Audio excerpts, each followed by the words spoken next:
¿Qué tal? Sean todos bienvenidos a una nueva emisión de Frente a Frente con las voces del deporte mexicano. El día de hoy tenemos a una voz del deporte que me hace recordar un dicho del escritor y crítico de televisión Álvaro Cueva, que dice que los cronistas deportivos aderezan lo que está ocurriendo, transmiten emociones y hacen que sea más dulce, más amargo lo que estamos viviendo, lo que hacen los deportistas en una cancha, en un ring, en un terreno de competencia. Pues es un honor para mí presentar y me voy a tomar la libertad de tomar prestada su frase de que aquí estamos, arrancando con la descarga de adrenalina con Antonio Rosique. Toño, ¿cómo estás? Hola Paco, saludos para ti y para todos los amigos que están conectados con nosotros aquí en Voces del Deporte. Gracias por darme la oportunidad de conectar contigo, con toda tu audiencia, con todo el público y por darme la oportunidad de ser parte de Voces del Deporte.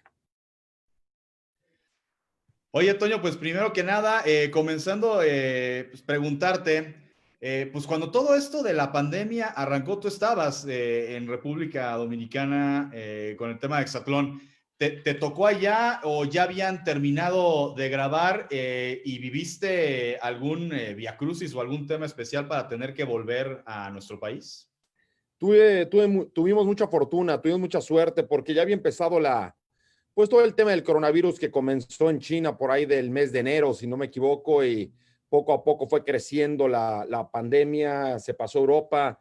Ya cuando entró España, pues lo empezamos a ver todos mucho más serio el tema y por fortuna alcanzamos a salir bien, pero yo recuerdo que terminamos de grabar por ahí de un 15 de marzo y el día 19 cerraron el aeropuerto en la República Dominicana y nosotros alcanzamos a salir el día 16. Tuvimos fortuna, tuvimos suerte porque sí hubo compañeros, colegas o conocidos que se quedaron varados meses en la República Dominicana, donde se instauró pues un cierre de fronteras, un cierre de aeropuertos y hasta una especie de toque de queda.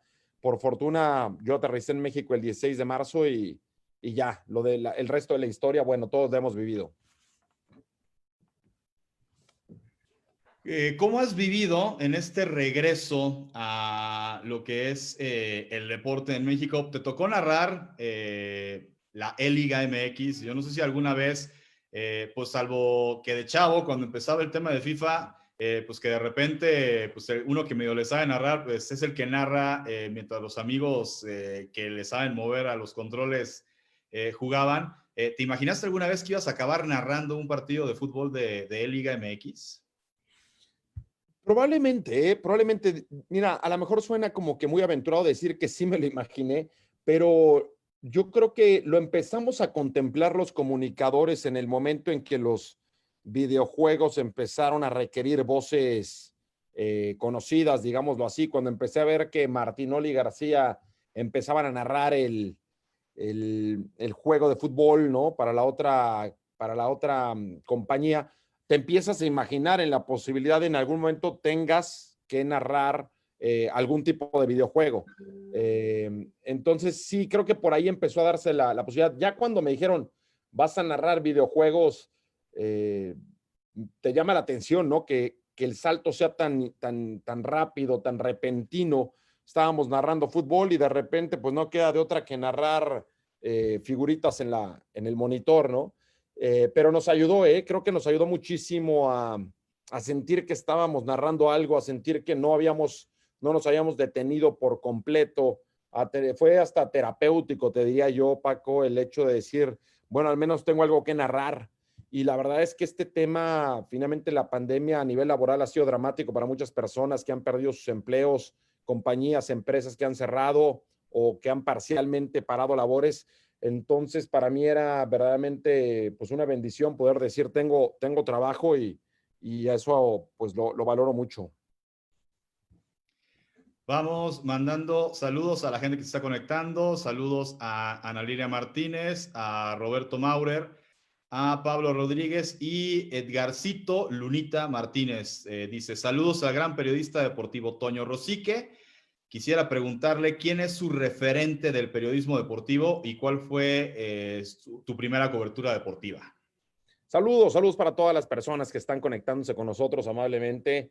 Mira, referentes hay varios y sigo buscando referentes y sigo teniendo referentes. Y cada vez que me encuentro con alguien que su trabajo me produce admiración, pues trato de convertirme en seguidor o convertirlo en referente. Vamos, desde cuando me tocó la generación de niño de escuchar a Pedro el Mago Septién, a Jorge Soria Alarcón, a don Antonio Andere, escuchar, bueno, a Antonio de Valdés, a Enrique Burak, a Fernando Schwartz, por supuesto, a mi maestro, a José Ramón Fernández, a Pepe Espinosa, que lo admiré profundamente mientras estuvo con nosotros.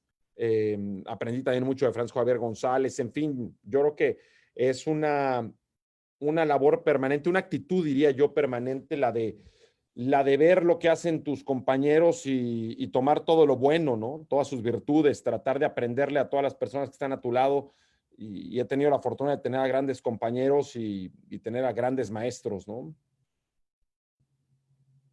Oye, Toño, sobre lo que ha sido quizá una de las narraciones que nos preguntaban antes de esta entrevista, pues a ti, pues un momento que quizá nos marcó a los aficionados al deporte fue en esos Juegos Olímpicos de Beijing 2008, la final por la medalla de oro, cuando Guillermo Pérez gana por decisión, porque terminan empatados, nadie gana en el punto de oro. Y ahí pues dependía de la decisión de un juez en algo parecido como el box, en el sentido de que pues lo que él haya creído que el que hizo más por ganar, pues es el que le va a dar la victoria. Y finalmente le levanta la mano a Guillermo Pérez. Y pues fue un momento inolvidable, no solamente por la medalla, sino por la manera de transmitir la emoción de tu parte, que rompiste en llanto, cristalizando lo que quizá pues muchos aficionados a veces sentimos, pero no somos capaces de plasmar cuando un atleta o un equipo mexicano pues nos llena de gloria como es en unos Juegos Olímpicos. Sí, ha sido uno de los grandes momentos que he tenido la fortuna de vivir en mi carrera y mira, primero que nada, el que tengas la oportunidad de contar una historia que termina con oro olímpico para México creo que solamente contados comunicadores han podido lograrlo a lo largo de la historia, porque solamente hay 13 medallas olímpicas de oro para México, solamente 13. En aquel momento era la número 11 de oro para México. Primero que tengas esa fortuna, que te toque estar en ese lugar, en ese sitio, y que tengas la posibilidad de tener un micrófono en las manos y una transmisión en vivo, porque a veces no tienes la oportunidad de estar al aire en ese momento. Y dos, creo que al final se trata de retratar lo que está viviendo la gente en el lugar donde te encuentras, tan sencillo como eso.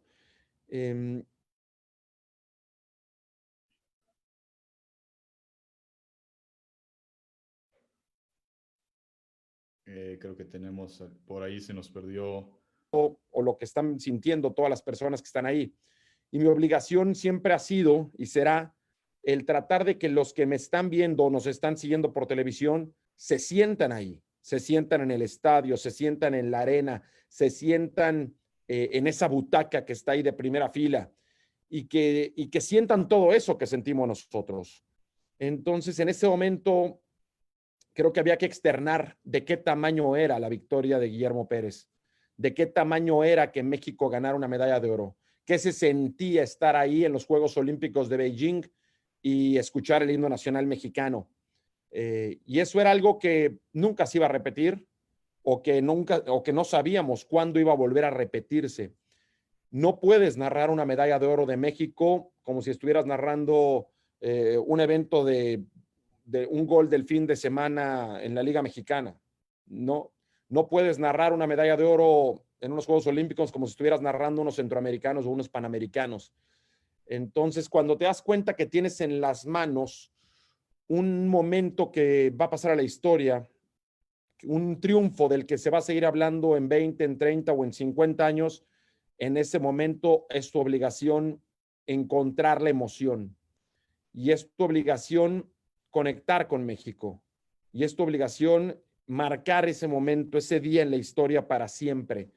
Entonces, vamos, yo siempre le daré gracias a Dios de que me haya puesto en ese momento, en ese lugar ahí y que me haya dado la oportunidad de conectar con el público. Y al final es el público el que se acuerda o el que no se acuerda de tu trabajo.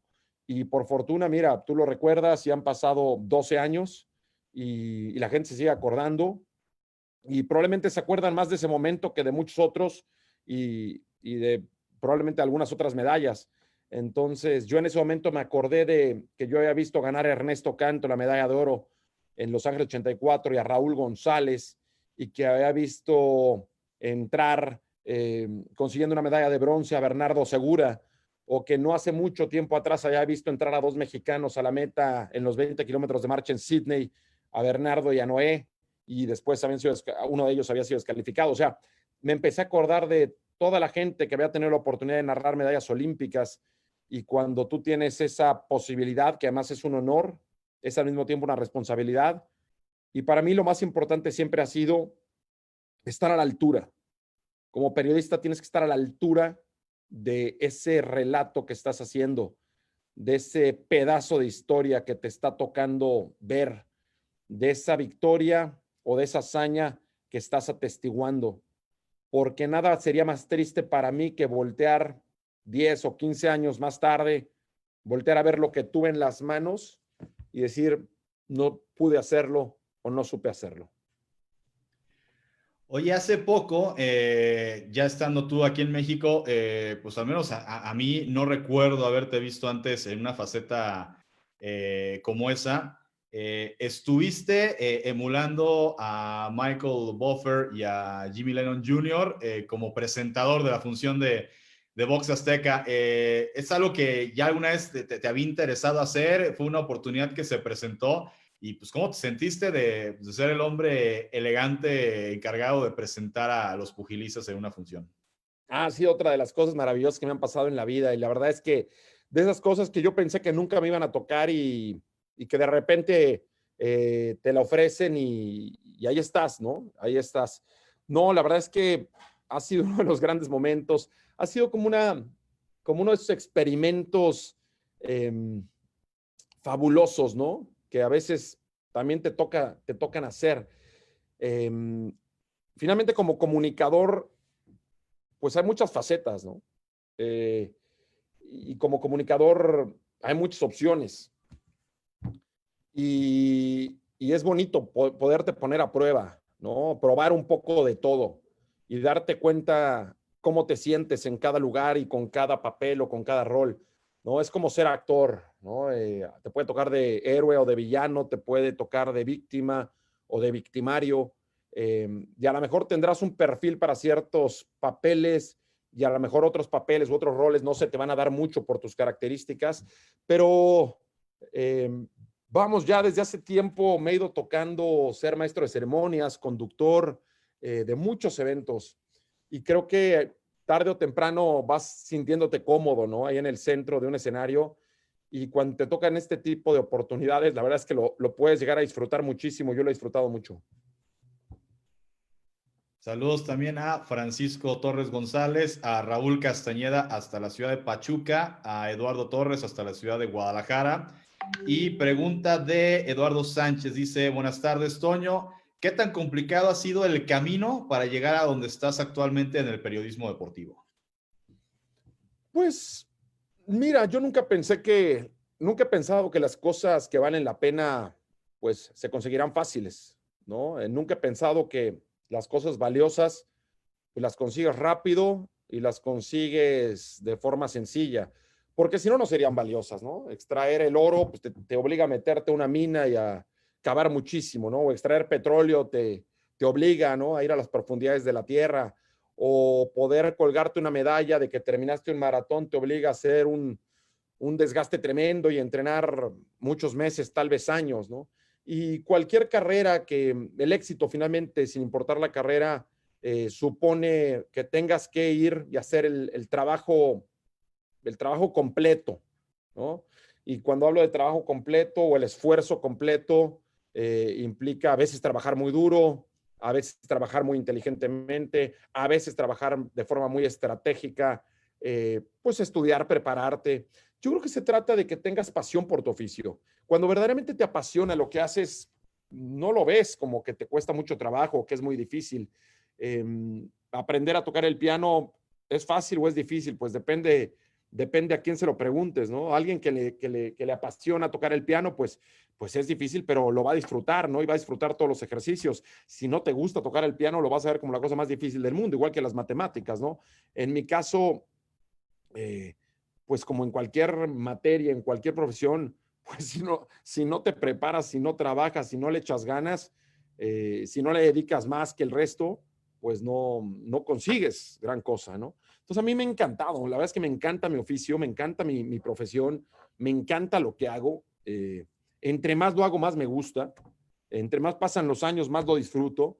Entonces, para mí no es difícil o duro el verdaderamente sentarme a editar un texto o a escribir un texto largo o a escribir un libro. Puede ser cansado, eso sí, te agotas, ¿no? Pero al final lo disfrutas plenamente, ¿no? Otra pregunta de Emanuel Ramírez Martínez dice, ¿en qué te inspiras para hacer tus narraciones y crónicas? Pues es una buena pregunta. Primero que nada, me inspiro en los grandes narradores que ha tenido la historia. Soy también un gran arqueólogo, si lo podemos decir así, de las grandes piezas de cronismo deportivo. Me encanta ver cómo narraban o cómo alguien fue capaz de narrar las primeras peleas de Jack Dempsey por el campeonato mundial a través de una bocina o de un micrófono, de un protomicrófono, ¿no? Antiguo, y que le iban pasando a lo mejor los datos de la pelea vía telegráfica, ¿no?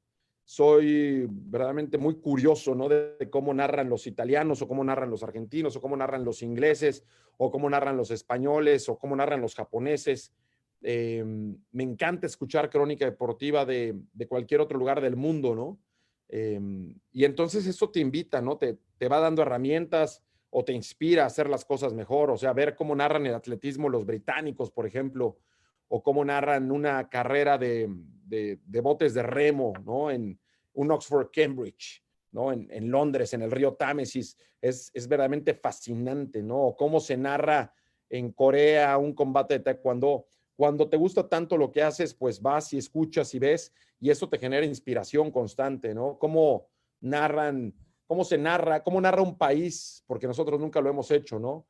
Una victoria en la Copa del Mundo, cómo la narraron los franceses en Rusia 2018, cómo la narraron los italianos en Alemania 2006. Todo eso te va inspirando, ¿no? Y al final eh, te inspiras también en el cine. Yo me inspiro en los grandes contadores de historias, ¿no? Cómo narraba Jack London un combate de boxeo, o cómo escribió Hemingway sobre llegar a la cima del Kilimanjaro, o cómo en el mundo del cine un gran director de cine te cuenta la historia de Rocky, ¿no? Cómo Sylvester Stallone fue capaz de crear a Rocky Balboa y de contarte un momento y de una historia, ¿no? Entonces, pues yo creo que a los que nos gusta contar historias, nos inspiramos con cualquier historia, hasta un cuento, hasta un relato, aunque sean 2 o 3 párrafos, bien contados, bien relatados, bien escritos, puede llegar a ser fascinante. Saludos también a Teresa Naya, directora del Instituto José Ramón Fernández, que nos está viendo, de Edgarcito Lunita Martínez, sobre la narración de Beijing, dice, yo vi esa narración y de verdad no he visto una narración tan emotiva como la que hizo el gran Toño Rosique. Te pregunta, ¿qué necesita el deporte mexicano para ser potencia en los Juegos Olímpicos y no depender de disciplinas como la natación? Bueno, me imagino que se refiere más bien a clavados, box, etcétera. No, hombre, arreglar el deporte mexicano, convertirlo en potencia es una tarea pues titánica y que depende de muchos factores. Yo creo que primero tenemos que ser un país potencia y luego para poder ser un deporte potencia, ¿no? O sea, eh, pues primero que nos guste más el deporte, ¿no? Que más gente en México haga deporte y no necesariamente alto rendimiento. Primero activarnos más físicamente, ¿no? Que sea un país más saludable, un país que aprecie, que sea más apasionado por el deporte. Eh, yo veo a los ingleses, yo viví en Inglaterra y agotaron los boletos para todos los estadios de los Juegos Paralímpicos, ya no digamos los Olímpicos, o sea, de los Juegos Paralímpicos, porque les encanta el deporte y les encanta ver competir seres humanos. Y vamos, nos tiene que gustar más el deporte y cuando nos guste un poquito más el deporte, llegamos más deporte y defendamos más nuestro derecho a hacer deporte, poco a poco iremos avanzando, ¿no? En la pirámide hacia arriba para tener más medallistas olímpicos. Oye, de todos estos deportes que te ha tocado narrar, o bueno, yo recuerdo fútbol, el tema de en Juegos Olímpicos, recuerdo haberte escuchado narrar natación, el tema del taekwondo, esto que haces en hexatlón, que pues es todo deportes, es decir, es todo terreno lo que hacen. ¿Qué deporte te gusta narrar a ti más y por qué ese es el que te gusta narrar? Mira, hay varios, ¿no? Hay varios. Y cada deporte tiene su nivel de dificultad, de fascinación y hasta su preparación, ¿no? Específica. Eh, vamos, me gustan mucho los deportes de carrera. O sea, me gustan mucho cuando ves a dos seres humanos o a varios, ¿no? Corriendo hacia una meta, avanzando hacia una meta, para no decir correr. Y por lo tanto, me gusta mucho cualquier deporte que involucre una carrera, ya sea el atletismo, la natación, eh, el ciclismo, por ejemplo, hasta una competencia de remo o de kayak. O sea, simplemente el hecho de los deportes donde hay que llegar primero me encantan. Creo que es de lo más natural, es de lo más primigenio que existe. Pero también me encantan deportes estéticos. Por ejemplo, gocé muchísimo narrando el patinaje artístico en los Juegos Olímpicos de Invierno, tanto en Torino 2006 como en Salt Lake City 2002. El poder apreciar de otra forma una competencia que va más enfocada a lo estético y al perfeccionamiento y a la emotividad es algo sumamente hermoso. Hay deportes más cerebrales, más estratégicos, como el béisbol, por ejemplo, que te involucran estar pensando lanzamiento a lanzamiento en lo que está ocurriendo o en lo que puede ocurrir, ¿no? En el campo de juego. Eh, esos te diría que son como mis deportes favoritos. Eh, pregunta de Manuel Ramírez Martínez, dice, ¿qué pensaste para hacer la crónica de la victoria de México sobre Alemania en la Copa del Mundo de Rusia? Pues, no sé, más que o sea, piensas y sientes. Creo que primero sientes y luego piensas. Creo que las dos acciones son fundamentales para poder escribir una buena pieza y para poder contar una historia que esté a la altura verdaderamente de lo que acaba de ocurrir. Eh, primero sentir, pero luego pensar y ser muy justo. Yo creo que hay que ser muy justo con las palabras que utilizas y con la descripción de emociones que manejas. Y además hay que echarse un vistazo a la historia, eh, porque hay que saber qué se juega en ese partido o qué se jugaba en ese partido, de qué tamaño fue esa victoria y de dónde venía esa victoria, de dónde procede, de dónde se origina y al final hacia dónde te impulsa, hacia dónde te hace mirar, hacia dónde te hace soñar.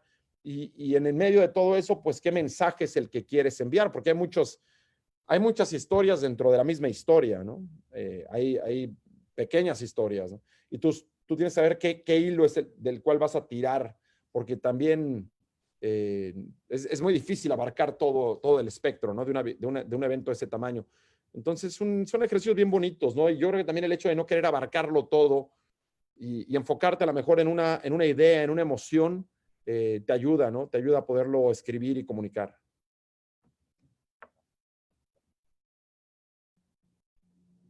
Como aficionado al fútbol que eres, ¿de dónde surge el amor por las Chivas? Por el Real Madrid, creo que sé de dónde viene, pero por Chivas, ¿de dónde surge el amor de tu parte por el cuadro rojiblanco? Como sucede en el fútbol, pues muchas de las aficiones te las heredan, ¿no? Mi papá le iba a las Chivas, entonces me llevaba a ver a las Chivas y yo pues crecí yéndole al Guadalajara. La verdad es que es bastante simple, ¿no? Y yo creo que es bastante común, ¿no? De si a lo mejor tu padre le iba a un equipo y era el que te ponía en la televisión y el que te llevaba a ver y del que te platicaba historias, pues es muy normal que te vayas haciendo aficionado. Yo creo que las grandes aficiones o una buena parte de ellas se originan en la infancia, ¿no? En la niñez y ya de ahí, como muchas cosas que ocurren cuando uno es niño, te marcan para siempre. Comentario de Dolores López dice, sinceramente eres de lo mejor, tus crónicas, tus comentarios, tus narraciones son inmejorables. Gracias. Te pide, dice que le gustaría que hicieras un documental de momentos dramáticos del deporte, por supuesto narrado por ti, y te mando un abrazo y dice que no cambies. Gracias, muchas gracias. Intentaremos seguir contando historias y recapturando o recuperando historias del pasado. Es lo maravilloso del deporte que, pues ya mucho del deporte se ha contado, pero conforme pasa el tiempo, tienes la oportunidad de contarlo otra vez y de contarlo diferente. Y para muestra ahí está el documental de Michael Jordan, el The Last Dance, ¿no? Que la historia ya la conocíamos, pero tal vez no nos la habían contado de esa forma. Bueno, pues agradecer, por supuesto, a toda la gente que ha estado escribiendo.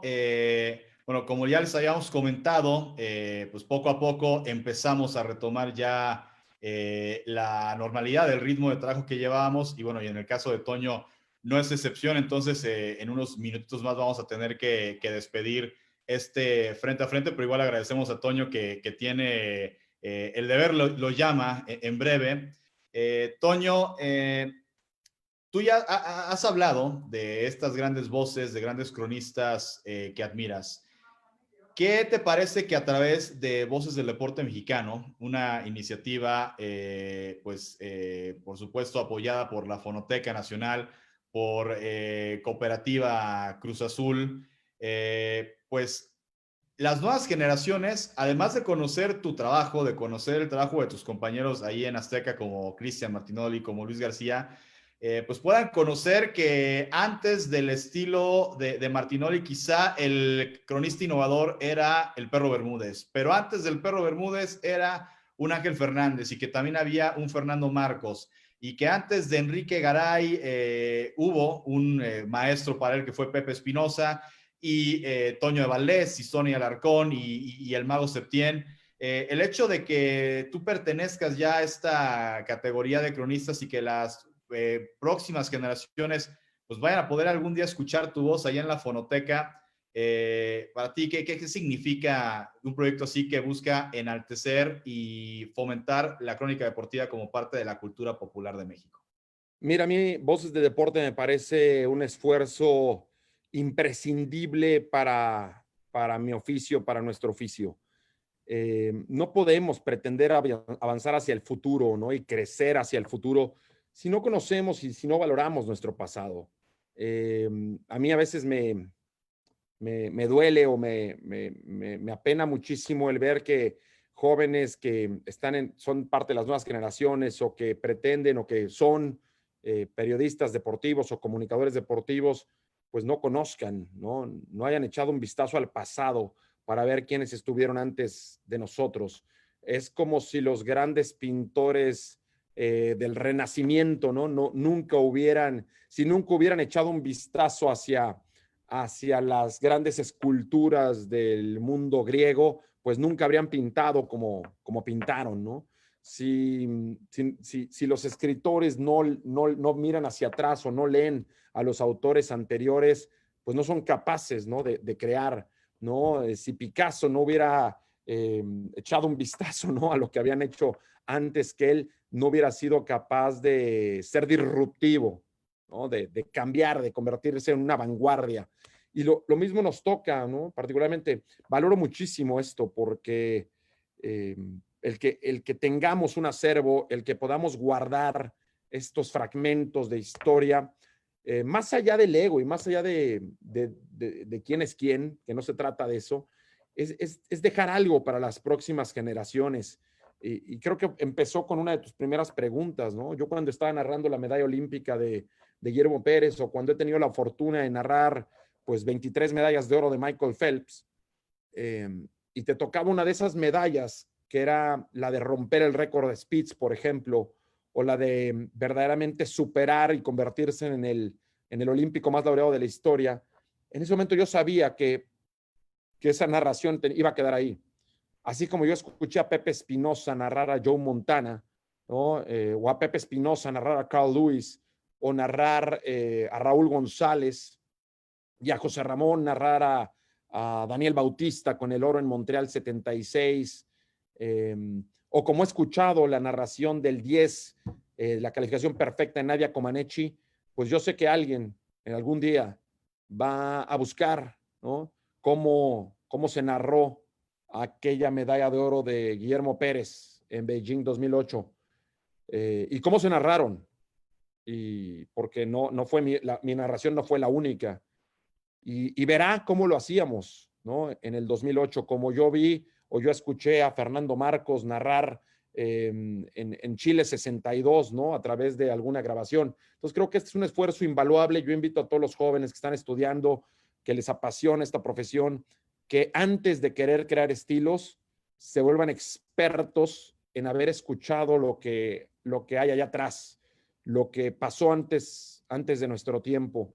Decía Germán Deza, ¿no? Un hombre que siempre admiré y que quise muchísimo: yo no presumo de lo que he escrito, pero sí presumo de lo que he leído, ¿no?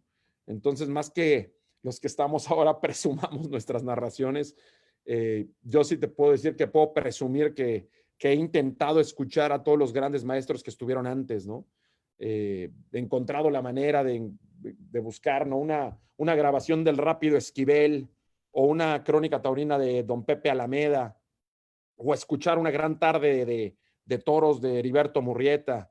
Y sigo haciéndolo, créeme, sigo haciéndolo, y es verdaderamente fascinante.